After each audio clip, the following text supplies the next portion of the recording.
Well, as they say, hindsight is 20/20, so nothing is actually a screw up because you've had time to analyze and make sense of it. I think, and this is probably related to what I was just saying, I remember as an equity research associate, I was kind of thrown into the deep end. I was covering listed real estate equities in the Middle East, and was in charge of doing or initiating investment coverage on two of the biggest stocks and also on the real estate market.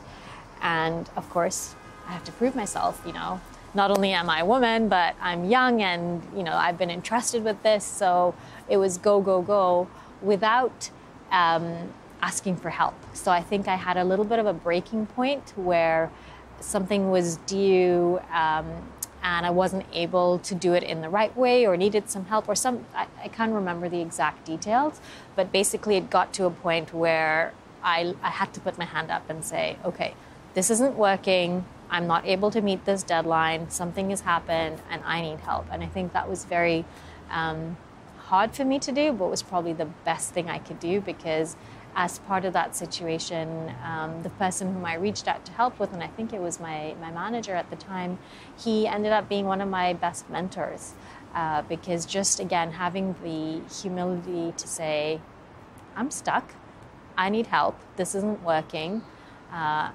being vulnerable in that situation and asking for help, it just allowed me to get the support I needed and also then help set up what I needed for the next phase of my development. So I think that's one that comes to mind. And of course, as you get further and further along in your career, you just get better at what you do. So fewer bad things happen, I think.